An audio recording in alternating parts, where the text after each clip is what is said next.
It's your boy Three Stacks in this thing, and today we're going over my perfected Dark Lord list. So this is the pure build that's different from all the other variations I did.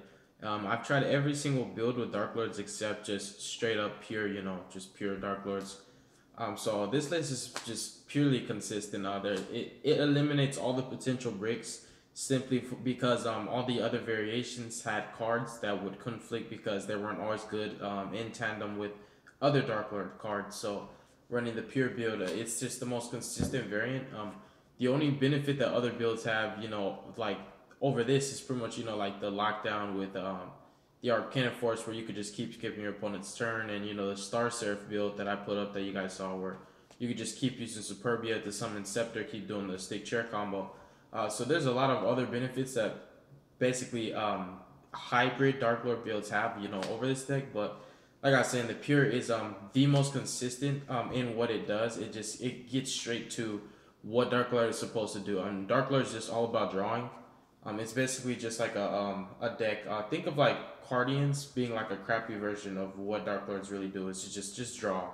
Another benefit about this deck, and after this, we're gonna get into the deck profile, is that anything that you side in, you see it. I promise. Every card you side in, you're gonna see it. It's just simply because more than half your deck, 67% of your deck, is actually just drawn. It's crazy.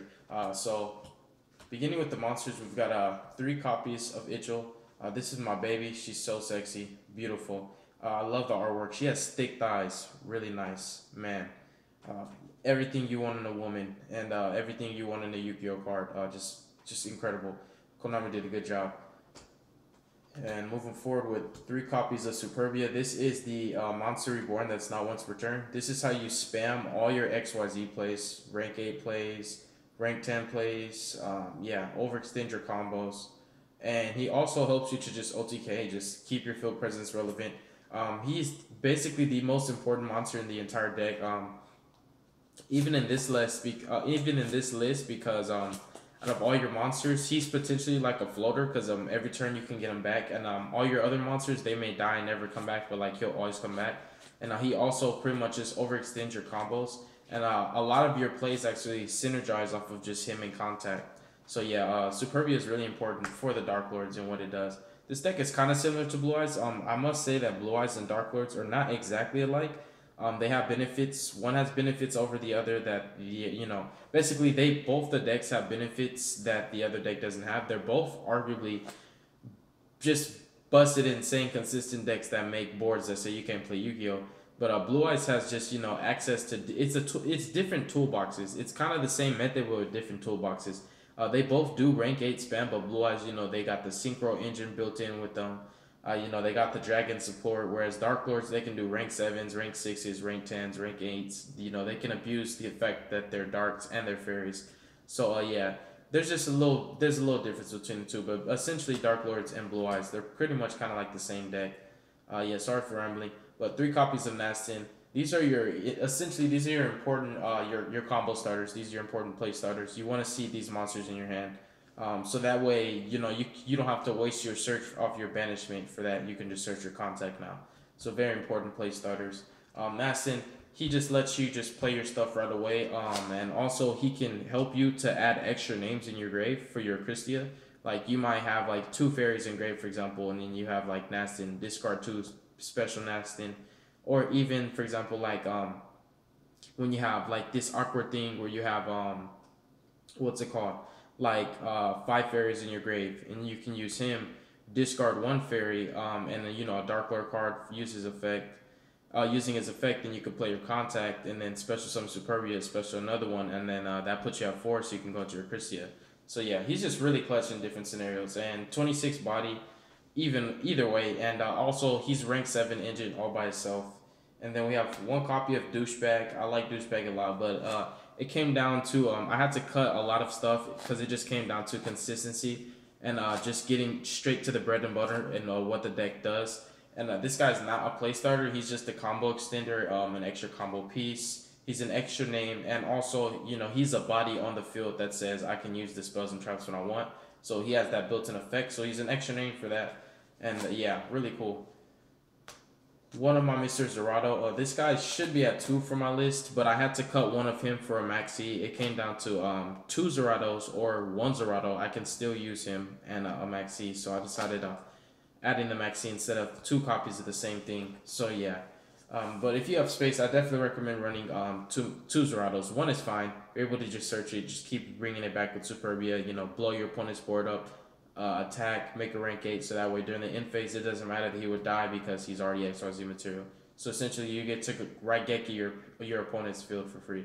So he is a very, very powerful card. Considering that you have a floater, it's kind of like this is this deck's a Nunchu because this guy is able to just come back every single turn off of Dark Lord contact. So it's just like we have our Inferno to Nunchu, essentially, and we don't really need a Deviati. We don't. Moving forward, this is why we don't need a Deviati. This just like freezes up everything, and potentially the only back row that can actually hurt Christia is stuff like Paleos, like their Book of Moon and their Banish Trap, which you know they run 3 of that, and it's 6 cards out of their 40 deck that they can draw. But like back rows like Deep Barrier, Solemn Strike, and yeah, just like good stuff like that. Deep Barrier, Solemn Strike, Artifact Sanctums, you know, stupid like dead draws like My Body as a Shield, stuff like that. It's just like it just really, really messes up your entire hand because it's like you'll draw all these reactive cards and then like you can't special summon, so it's no point. But yeah, it pretty much like not only does it prevent your opponent from special summoning, but like I said, it makes a lot of good generic traps like just basically dead. The only traps that are actually strong against this card are Mirror Forces, and basically the only Mirror Force that would be ideal is the one that shuffles her into the deck, because any other Mirror Force would result into her going to your hand and you could just special summon her again. So Mirror Force effectively gives you 1 turn before she comes back and then locks you off from special summoning again. So yeah, like I said, basically she just freezes up back row because you're not gonna be activating monster effects much, and she's a continuous effect. And then like D Barrier doesn't really matter. You're not gonna be exceeding anything like that. The only thing that might really be a potential threat to her is like Forbidden Chalice, for example, because you know you can just activate that right away. But yeah, anyways, just really, really powerful. It's a floodgate. It says you can't play Yu-Gi-Oh!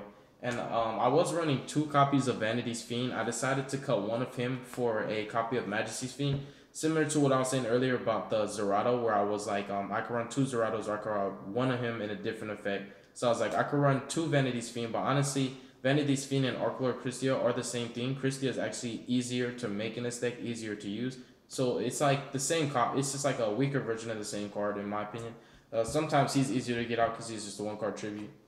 But I wanted a different effect. Since I already have Vanity's Fiend and Christia, I wanted to have, you know, the Majesty's Fiend. So I wanted to be able to run both the Fiends because this deck is just basically, it's kind of like anti-meta. It just lets you draw into your combo pieces, build up insane, overpowered free boards that say you can't play Yu-Gi-Oh! And just lock your opponent down and just win. And the cool thing with this guy is the only monster effects you actually really want to activate is Ichil and Nastin. And if you resolve those your first turn, you don't even need it anymore. So it's like you don't need, you know, the monster effects basically, like, so this doesn't really hurt you. And you could just play your contact, summon your monsters from grave, and just play beatdown. So it's really clutch. And then you know you can still actually go into your extra deck. So yeah, like it a lot. And actually to sum up the monster count, we have 2 really clutch 1-ups. We have 2 Mass Sorcerer. He's a target in this deck. I'm gonna work on the rarity. I actually want to make this deck max rarity, like go ultimate rare on everything I possibly can, including the vanities. You know, supers of him, just get everything max rarity. I believe I only have like, yeah, I got like 4 cards to go. But anyways, so the 1/2 Mass Sorcerer. I like this guy because he's the target, and also he effectively can let you draw another card, which he's like an upstart. So I like digging for cards to let me dig for more cards, so that way it's a good investment.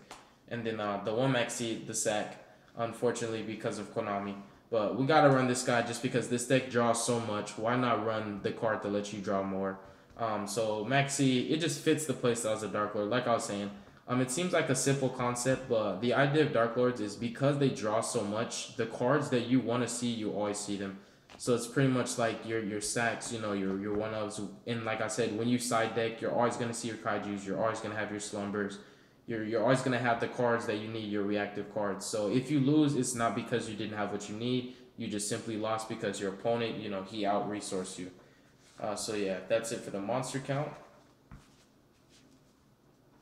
And then moving on with the spells, and this is actually really clutch.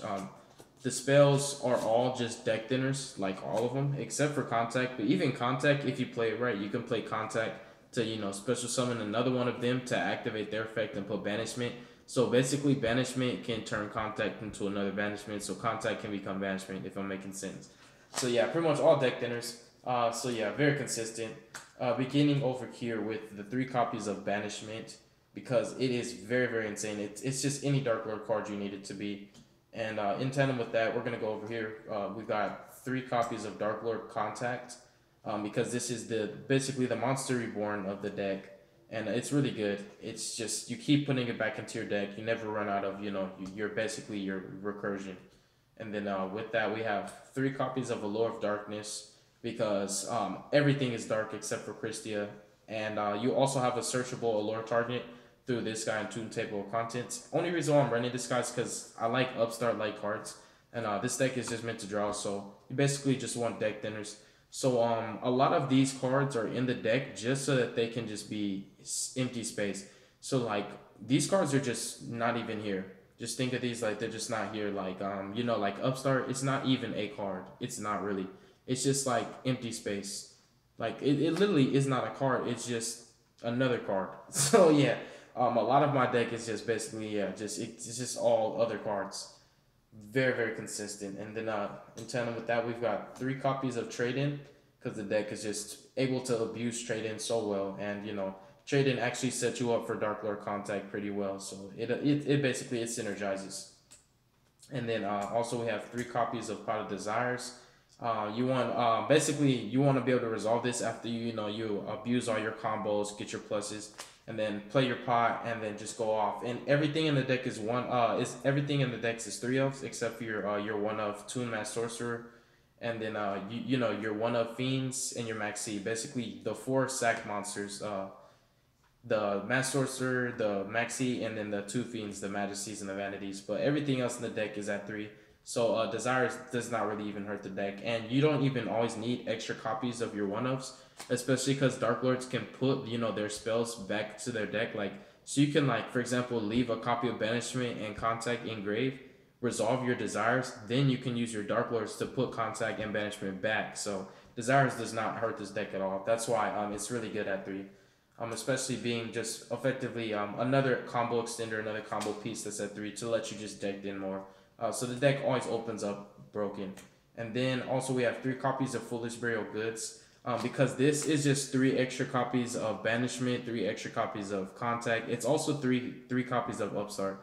So just a lot of deck thinning. Deck is really consistent. It's a 40 card deck, but you have 3 of this. You got the 3 pots. You got the 3 trade-ins.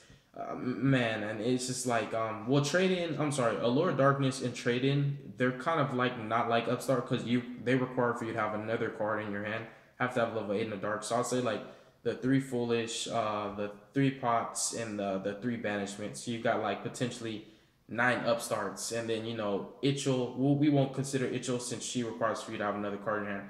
So basically the 3 Foolish Burial Goods, the 3 Pot of Desires, and then the 3 Banishment of the Dark Lords, and also the 3 Toon Table Contents, which this is just Upstarts again. And the Foolish Burial Goods, it's Upstart, but like I was saying, it's extra copies of the Dark Lords. And when you have like Ichil on field, for example, and you draw this in your hand, you can play this, send Banishment from your deck to your grave, then use Ichil to just put Banishment back into your deck and search. So this effectively is just like I was saying, 3 extra copies of Contact or Banishment. So this also lets you overextend on your Dark Lord combos. So this is actually very, very good. It's like an engine in this deck. But yeah, so in tandem with that, we're rocking 3 copies of Toon Table of Contents. Do not pay attention to the rarity. This should be at minimum super rares or the gold secret. But yeah, like I was saying, I'll get the deck max rarity later. But we're almost there. Almost everything is just all holos, high rarities, almost. But the 3 Toon Table Contents, it's similar concept to like I was saying with the Foolish Burial Goods, where I just want to draw deck thinners. So like I was saying, these are just floaters. This isn't even a card. This is a card. This is potentially a brick. Cards like these, they're not potential bricks because it's not an actual card. So it's not something that sits in your hand. If I'm making sense, like if you draw Slifer the Sky Dragon, that's a card in your hand. You feel me? You have to do something to get that out of your hand. Cards like this, they're never dead weight. You just play them, get rid of them, get them out your hand. So just like Upstart Goblin, and that's why Konami put Upstart Goblin at 1. That's exactly why Upstart's at 1 for this reason. But me, what I'm doing is I'm trying to suffice for the fact that Upstart's at 1 and basically abuse that undercover without Konami knowing that I'm running like 13 Upstarts. And then of course the Upstart Goblin, because we're already on that topic.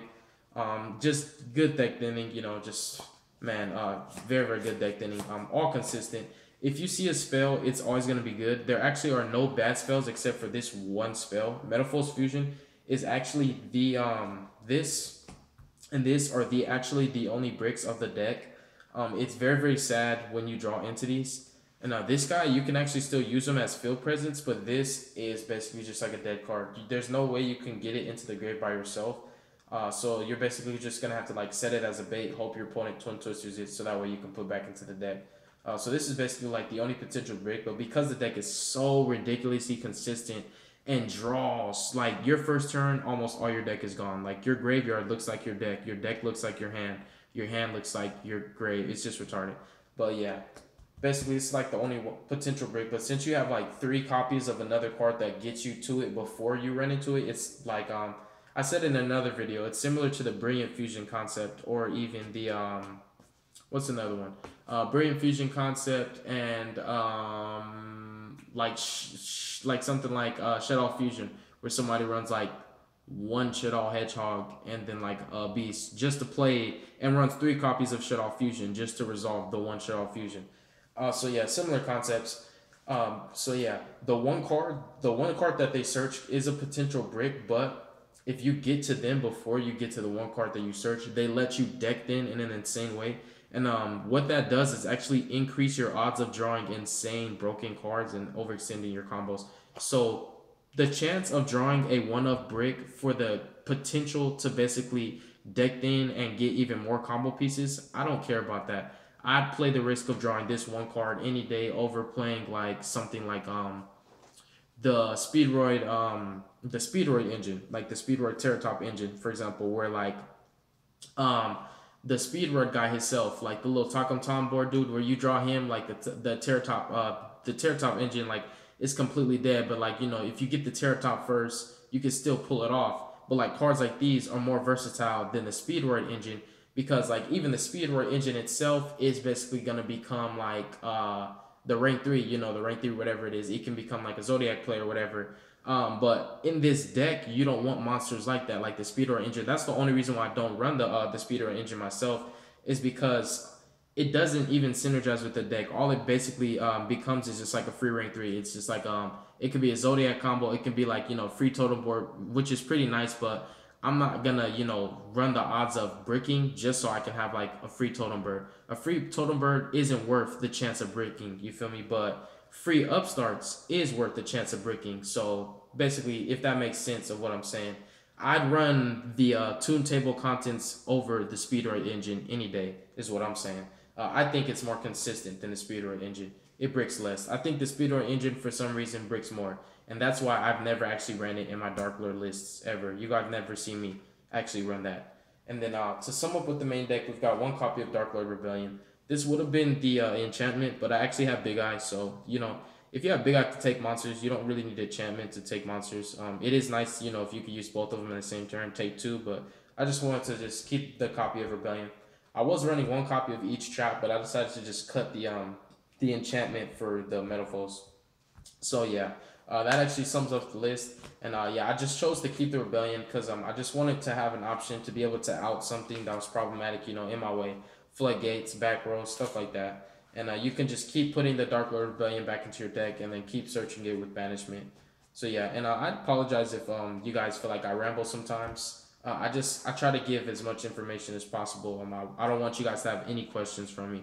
Pretty much I'm trying to like answer all your questions before you even ask them. So moving forward to extra deck. But for those of you guys who do, have the patience to listen and hear me out, because what I'm saying, it can be beneficial for you guys. Some of you guys may actually learn some stuff if you listen. But yeah, what I'm saying, it really is good information for those of you guys who actually pay attention and listen. Thank you, I appreciate that. So extra deck, the rank 10 package, just the best rank 10s you can run. We don't run that little Galaxy dude because he's like 3 level 10s, which is not gonna come up hardly ever. The Galaxy package. This potentially just outs 4 cards. Take control of a monster, then pop a card. That's 2 cards, and then attack over 2 monsters. That's getting rid of 4 monsters, or 4 cards. And then the Dark Matter package, and we've got Zombie Stein for dark rank 8 XYZ, and then we've also got Lancelot. So we've got 2 methods to get into the Dark Matter package. The reason why is because I feel the Dark Matter package is actually more broken. Not the Dark Matter package. The Spider package is actually more broken than the Dark Matter package, simply because with the Spider package, you don't have to have your opponent does not have to have an XYZ. The only time the Galaxy Eyes package is actually broken is if you take control of your opponent's XYZ, so you can put this on top of it. But whereas with this, all your opponent has to have is just monsters. So the Spider engine is live more often. But I still like the Galaxy package, so that's why I still run it. And then we'll put this guy here. Titanic, Felgren, and Lancelot for some very, very versatile, good generic rank 8s. And then to sum it up with the rank 7s, we've got Red Eyes Flare Metal, Big Eye, and Draco Sack. And then we're gonna go ahead and hop into the side deck. The side deck is just all blowout cards like I always do. So we've got a triple raw spear mode. Of course, this is just to sack. Double lava golem because I never ever normal summon unless I tribute summon for Vanity's Fiend. And if I summon Vanity's Fiend, obviously I can't even lava golem anyways. So yeah. So 3 raw spear mode, 2 lava golems, and also in tandem with that, we're running 3 kaijus. So and also like I was saying, the deck is all just drawing. The only cards in this deck that do not draw or do not deck them basically and get to other cards are the Rebellion, Banishment, Trade In. All this just digs through your deck. Even Metaphors Fusion. So we'll say that Dark Lord Contact, technically, because it special summons a monster, doesn't. So you've got 3 contacts, you got 1 Rebellion, so that's 4 cards. This guy lets you draw cards, this lets you draw cards. So we've got 6 so far. We've got the 2 Christias, which is 8. We've got the 3 Superbias, 11. We've got 3 Nastians, 14. The 1 Amdush, 15. The 1 Zerato, 16. That's it. You have 16 cards in your deck. So that means 24 out of the 40 cards in your deck let you draw cards. So like I was saying, more than half your deck draws. So if you side this in, you're going to see it. So you won't ever be upset like, oh, I didn't draw my kaiju. You're going to get your kaiju. Don't worry, my friend. You're going to get your spear mode. You're going to get your lava golem. You're going to sack them. You're going to win. 2 slumbers, 2 dark holes, Raigeki, and double twin twister. Just everything blowouts for 1 second. If you go first, you're supposed to win because you just lock them out with floodgates. Pretty much just go helmet mode. Make Super Dora and like Christia. Use Super Dora, make Christia unaffected by card effects, stuff like that. And that's pretty much just how you win. That's most of the time that's my go-to first turn board. Like that's what I end with most often. I don't even try to, and most of the time I just end with Christia and Super Dora. Not even trying. And there's also those times when you just end with like Titanic, Galaxy, Super Dora, and then Vanity's Fiend. It's like, wow, that's crazy. Like, wow, you can basically the Galaxy can negate the board wipe, and then Super Dora can protect. It's just retarded. But yeah, that's the side deck, and that's pretty much it, you guys. Tell me what you think. If you guys are Dark Lord fans, I know most people don't like the Dark Lords because they think it breaks. So I wanted to go over this deck list for you guys specifically. For those of you who are skeptical about that, I like to basically prove people wrong. When a lot of people say decks are bad, I'll always like to prove them wrong because I think any deck is good. I don't think there is actually a bad deck. Even there could be a deck that everybody thinks is horrible, and then there's this one random dude that's been playing it for like 13 years, and he's like a genius with it, going ham. Like Battery Mans. The first time I played against Battery Mans, I thought they were the stupidest deck ever. I was like, why is this even real? Konami basically just made like a child's coloring book, and then I got OTK'd and it changed my perspective on everything. But I appreciate you guys so much for watching. God bless y'all. Be safe. Make good choices. Don't hurt your brain cells, and we'll be hearing from you soon. Peace.